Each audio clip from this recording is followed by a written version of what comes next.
Democratic candidate, Mr. John Boccieri.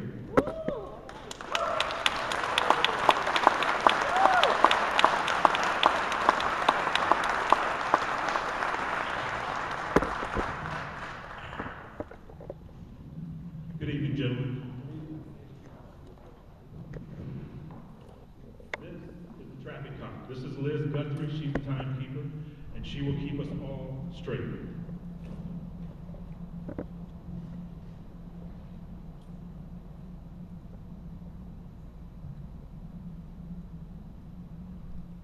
Now, backstage, each gentleman was had the opportunity to choose going first or going second. Also, the podium that they chose.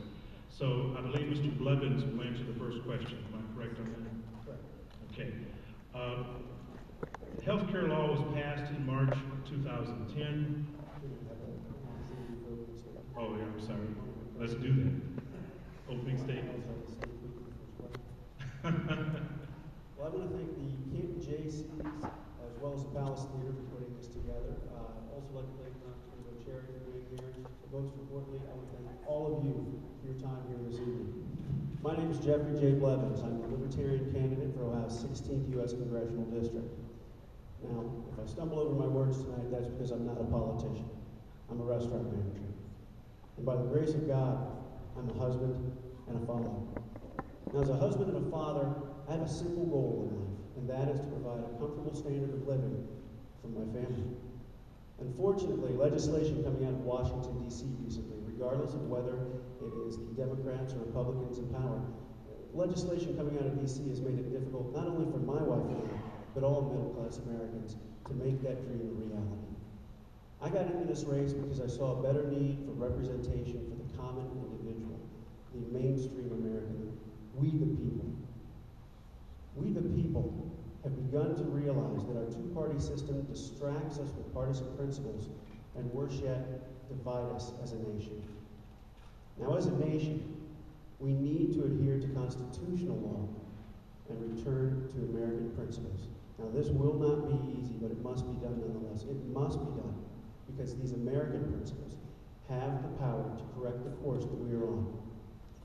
Now, that's why I'm glad to see all of you here tonight, because you are the stewards of America. As voters, you chart the course that our nation will follow. Now, recently, we've been led to believe that we can only choose between one of two directions, and we must not fall for this anymore. After all, we are Americans, and as Americans, we chart our own course. And I believe that together, we can turn America back in the right direction. Thank you, Mr. Blevins. Mr. Boccieri. Thank you, Ron. Thank you to the Palace Theater and to the Jaycees for hosting this event tonight.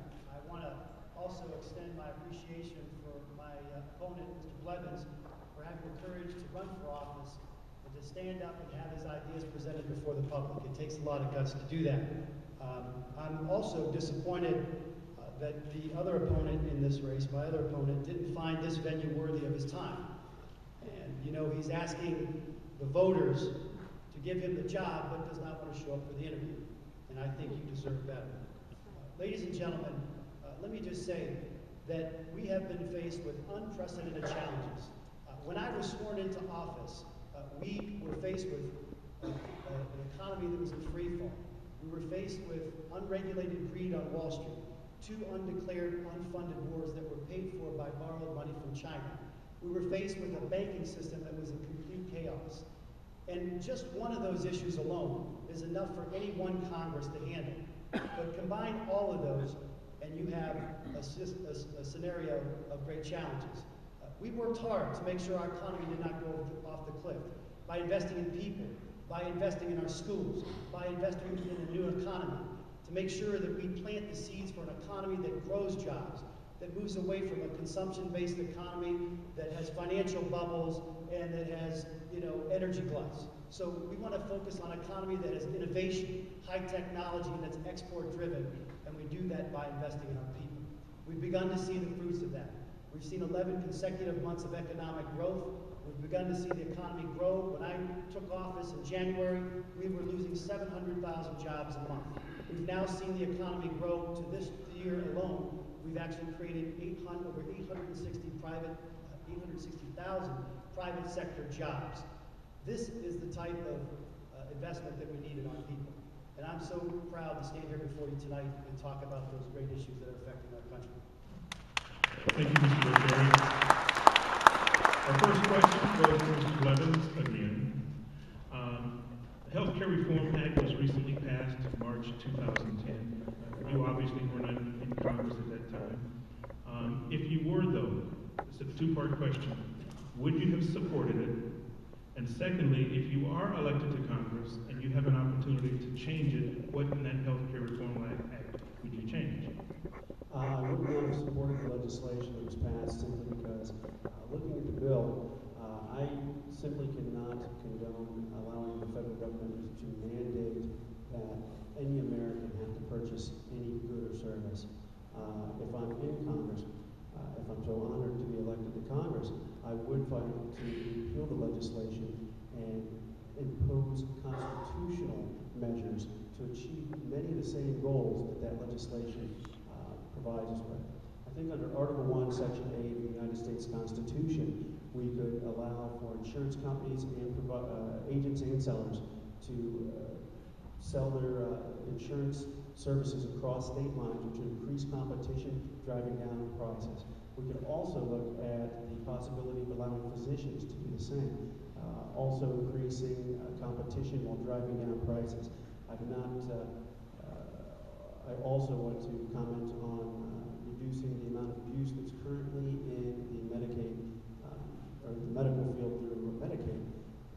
By simply introducing a simple $3 to $5 copay, regardless of HMO status, we could curb a lot of the abuse that's currently going on, which would also do even more to reduce the costs of medical insurance and medical providers. By reducing all of these costs across the board, we could have then made it, not only would it have been constitutional, but we would have also made healthcare insurance much more accessible to all people, regardless of pre-existing conditions or high-risk stature. Okay, thank you, Mr. Blevins. And Mr. Boccieri, you were in Congress at that time. You did vote for the Health Reform Act. But if you're reelected and there's a movement to change that, change the provisions of the law, which ones would you like to see changed? Thank you, Ron. I ran on a position in 2008 reforming our healthcare system, and I would differ from my opponents who both want to repeal what we've done in Congress. I had a small business owner, a woman, come up to me recently, and she said, "Congressman, I'm really concerned about this healthcare law." I said, "Ma'am, what are you concerned about? Are you okay with the fact that we're allowing children to stay on their parents' plan until they're 26? "Yeah, Congressman, I really like that one." I said, "Are you okay with the fact that we're now ending pre-existing conditions for children and that they can get insurance cards?" She said, I like that one too. And I said, "Well, okay, how about the fact that we're giving small business owners a 35% tax break this year if they offer insurance to their employees, and up to 50% by 2014. She said, I really like that one. I said, "All right, how many employees do you have?" She said, 13. I said, "Well, you're not even covered by any of the provisions in this. It's 50 employees or less are not covered by this." She said, "Well, maybe I ought to give it a chance. Maybe the American people, and especially the folks in Washington who want to repeal this, ought to give this a chance." You see, because even the folks who are opposed to reforming the healthcare system believe that it needs some sort of investment, some sort of change. In fact, we need to do it in a responsible way. One that doesn't explode deficits, one that helps reduce costs, and one that goes after robustly the fraud, waste, and abuse in our system. And that's what this health insurance bill, this health insurance reform does. Holds insurance companies responsible. It puts consumers back in the driver's seat, choosing the doctors that they want and having broader choices. Competition across state lines helps drive down the cost. Holding insurance companies and their administrative costs to bear at only 85% of that now is going to be returned back to doctors and employees. That's the type of insurance reform that's going to help change the system. I think that these folks who want to repeal the law, I have one question for them. Why don't they want the American people to enjoy the very same health insurance and access to the very same health care insurance that they would have as members of Congress? Thank you, Mr. Boccieri. I would like to say that I do feel that all Americans, regardless of whether you're working in the House of Representatives or at a local restaurant, think all of us deserve an access to the same affordable health care. I'm not exactly too sure where that chart is going. Okay. The next, did you want to react to that? If I could respond to that, Mr. Honor. Look, Ralph Reagan himself, one of who served this district very honorably, scolded the Congressional Republicans for not working with the majority to help reform our healthcare system and help reform and create a national energy policy. He did that in a Washington newspaper, and I just believe that, look, whether we agree with what was passed or not, we've got to give it time to work and make sure that we set the parameters straight for the insurance industry, who quite frankly is behaving like credit card companies right now. Okay, thank you, Mr. Boccieri. The next question is again for Mr. Boccieri to lead off on. Another piece of controversial legislation is the stimulus bill that Congress passed and the President signed.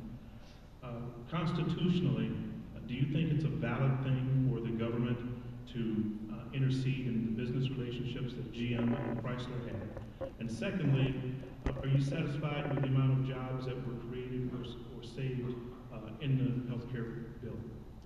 Ron, my broad political philosophy is this: that the government should set the out-of-bounds markers and the goalposts and let the free market operate in between, but be a good referee. And we can have a debate all day about whether those markers are here or much farther out. But we have taken referees off the field over the last decade. We see that insurance companies are dumping people even though they've paid their premiums and they committed the sin of getting sick. We've taken referees off the field on Wall Street, and you see that they were actually taking bets against Americans, making bets that they would fail to pay their mortgage. We see that we took referees off the field for the oil industry, and we didn't have backup pumps, and now we have a disaster in the Gulf. We need referees on the field, making sure that folks are listening and hearing to the rules of the road, playing by fair rules like all of you have to play by. I think that we needed to intervene to make sure that our economy didn't go off the cliff. The stimulus was never billed as the be-all, end-all for our economic woes. It was supposed to act as a backstop against further job loss and create some jobs along the way. A couple local examples: Timken is now investing $50 million reforming their steel plant. We see Shears Food and Massey growing after a stimulus investment and creating jobs. We see various companies around our congressional district who are using the resources that we have given them now to plant the seeds for future economic development. And that's what this was about. We still have far too many folks out of work, far too many folks who have lost a job through no fault of their own. We can't give up on them, and that's why we should leave no family behind. Extending unemployment insurance, extending COBRA, investing in workforce retraining, those are the seeds that are going to create an economy that is able to compete against any other nation.